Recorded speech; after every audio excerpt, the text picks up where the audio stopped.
Volume study 4 ಯೆಹೋವನ ಮುಯ್ಯಿ ತೀರಿಸುವ ದಿನದ ಹರ್ಮಗೆದೋನ್ ಯುದ್ಧ ಅಧ್ಯಾಯ 12 ನಮ್ಮ ಕರ್ತನ ಶ್ರೇಷ್ಠ ಪ್ರವಾದನೆ ಪುಟ 403 ಜನಾಂಗ ಎಂಬುದನ್ನು ಶತಮಾನಕ್ಕೆ ಸರಿಸಮವಾಗಿ ಎಣಿಕೆ ಹಾಕಬಹುದು. ಪ್ರಾಸಂಗಿಕವಾಗಿ ಪ್ರಸ್ತುತ ಮಿತಿ ಅಥವಾ 120 ವರ್ಷಗಳು. ಮೋಶೆಯ ಜೀವನಕಾಲ ಮತ್ತು ವೇದದ ಮಿತಿ ಆದಿಕಾಂಡ 6:3 1780 ರಿಂದ 100 ವರ್ಷಗಳನ್ನು ಎಣಿಸುವುದಾದರೆ ಮೊದಲನೆಯ ಸೂಚನೆಯ ಮಿತಿಯು ಅದು 1880 ತಲುಪುತ್ತದೆ. ಮತ್ತು ನಮ್ಮ ತಿಳುವಳಿಕೆಯ ಪ್ರಕಾರ ಮುನ್ಸೂಚಿಸಿರುವ ಪ್ರತಿಯೊಂದು ಅಂಶವೂ ಆ ದಿನಕ್ಕೆ ತಕ್ಕಂತೆ ನೆರವೇರುತ್ತಿದೆ. ಸುಗ್ಗಿ ಅಥವಾ ಒಟ್ಟುಗೂಡಿಸುವ ಸಮಯವು ಅಕ್ಟೋಬರ್ 1874ರಲ್ಲಿ ಪ್ರಾರಂಭವಾಗಿರಲಾಗಿ ರಾಜ್ಯವನ್ನು ಸಂಘಟಿಸುವುದು ಮತ್ತು ಏಪ್ರಿಲ್ 1878ರಲ್ಲಿ ನಮ್ಮ ಕರ್ತನು ಅರಸನಾಗಿ ತನ್ನ ಅಮೋಘ ಅಧಿಕಾರವನ್ನು ತೆಗೆದುಕೊಳ್ಳುವುದು ಮತ್ತು ಸಂಕಟದ ಸಮಯ ಅಥವಾ ರೌದ್ರದ ದಿನ ಅಕ್ಟೋಬರ್ 1874ರಲ್ಲಿ ಪ್ರಾರಂಭವಾಯಿತು ಮತ್ತು 1915ರಲ್ಲಿ ಕೊನೆಗೊಳ್ಳುತ್ತದೆ. ಮತ್ತು ಅಂಜೂರವು ಚಿಗುರುವುದು ಅಸಮಂಜಸವಾಗಿರುವುದನ್ನು ಆಯ್ದುಕೊಂಡ ಕೆಲವರು ಹೇಳುವುದು ಶತಮಾನ ಅಥವಾ ಜನಾಂಗ ಎಂಬುದು ಕೊನೆಯ ಸಂಕೇತಕ್ಕೆ ನಕ್ಷತ್ರಗಳ ಉದುರುವಿಕೆ ಮೊದಲನೆಯ ಸಂಕೇತವಾದರೂ ಸೂರ್ಯ ಚಂದ್ರರು ಮಂಕಾಗುವುದಾಗಿದೆ ಮತ್ತು ಶತಮಾನದ ಆರಂಭವು 1833 ಆಗಿದ್ದು ಅದು ಕೊನೆಗೊಳ್ಳಲು ಇನ್ನೂ ಬಹಳ ದೂರದಲ್ಲಿದೆ ಎನ್ನುತ್ತಾರೆ.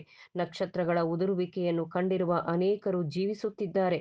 ಪ್ರಸ್ತುತ ಸತ್ಯದ ಬೆಳಕಿನಲ್ಲಿ ನಮ್ಮ ಜೊತೆ ನಡೆಯುವವರೆಲ್ಲರೂ ಈಗಾಗಲೇ ಸಂಭವಿಸುತ್ತಿರುವವುಗಳನ್ನು ಪುನಃ ಬರಬೇಕೆಂಬುದಾಗಿ ಎದುರು ನೋಡುತ್ತಿಲ್ಲ, ಬದಲಾಗಿ ಈಗಾಗಲೇ ಪ್ರಗತಿ ಪಥದಲ್ಲಿರುವ ನಿಶ್ಚಿತ ಪ್ರಳಯವು ಮುಳುಗಿಸುವುದನ್ನು ಕಾಯುತ್ತಿದ್ದಾರೆ. ಅಥವಾ ಕರ್ತನು ಹೇಳಿರುವಂತೆ ಇದನ್ನೆಲ್ಲ ನೋಡುವಾಗ ಮತ್ತು ಮನುಷ್ಯಕುಮಾರನು ಬಲದಿಂದಲೂ ಮಹಿಮೆಯಿಂದಲೂ ಆಕಾಶದ ಮೇಘಗಳ ಮೇಲೆ ಬರುವುದನ್ನು ಕಾಣುವರು ಮತ್ತು ಅಂಜೂರವು ಚಿಗುರುವುದನ್ನು ಮತ್ತು ಆಯ್ದವರು ಒಟ್ಟುಗೂಡುವುದು. ಇವೆಲ್ಲ ಸಂಕೇತಗಳಲ್ಲಿ ಕೆಲವು ಜನಾಂಗಗಳು ಎಂದು 1878ರಿಂದ 1914ರವರೆಗೆ 36 ವರ್ಷಗಳು ಅಂದರೆ ಈಗಿನ ಮನುಷ್ಯ ಜೀವನದ ಸರಾಸರಿ ಎಂದು ಎಣಿಸುವುದು ಅಸಂಗತವೇನಲ್ಲ. ಇದಲ್ಲದೆ ಆ ದಿನದ ವಿಷಯವೂ ಆ ಗಳಿಗೆಯ ವಿಷಯವೂ ನನ್ನ ತಂದೆಯೊಬ್ಬನಿಗೆ ತಿಳಿಯುವುದೇ ಹೊರತು ಮತ್ತಾರಿಗೂ ತಿಳಿಯದು. ಮತ್ತಾಯ 24:36 ಸಿನಾಪ್ಟಿಕ್ ಎಂಎಸ್ ಹೋಲಿಸಿ ಮಾರ್ಕ 13:32-33 ಆ ಕಾಲವು ಯಾವಾಗ ಬರುವುದೋ ನಿಮಗೆ ಗೊತ್ತಿಲ್ಲವಾದ್ದರಿಂದ ನೋಡಿಕೊಳ್ಳಿರಿ, ಜಾಗರೂಕರಾಗಿರಿ. ಬಹಳ ಮಂದಿಗೆ ಈ ಮಾತುಗಳು ಅದು ತಿಳಿಸುವುದಕ್ಕಿಂತಲೂ ಹೆಚ್ಚು ತಿಳಿಸುವಂತೆ ಅನಿಸುತ್ತದೆ.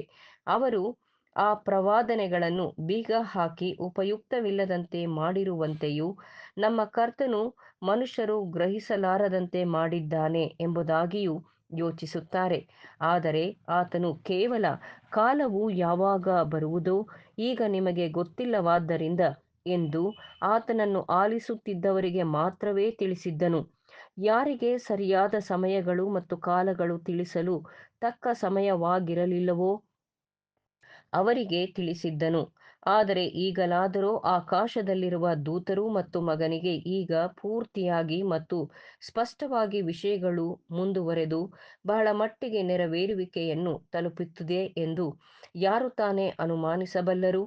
ಆಕಾಶದಲ್ಲಿರುವ ದೂತರು ಮತ್ತು ಮಗನು ಈ ವಚನದ ಹೇಳಿಕೆಯನ್ನು ತಿಳಿಯಲು ತಡೆಯಲ್ಪಟ್ಟಿಲ್ಲವಾದರೆ ದೇವರ ಸಂತರೂ ಸಹ ತಡೆಯಲ್ಪಟ್ಟಿಲ್ಲ ಅಥವಾ ಸತ್ಯದ ಅರ್ಥವನ್ನು ಗ್ರಹಿಸಲು ಅವರನ್ನು ಅಡ್ಡಿಪಡಿಸಿಲ್ಲ. ಪೂರ್ವದಲ್ಲಿ ಬರೆದದ್ದೆಲ್ಲ ನಮ್ಮನ್ನು ಉಪದೇಶಿಸುವುದಕ್ಕಾಗಿಯೇ ಬರೆಯಲ್ಪಟ್ಟಿತು.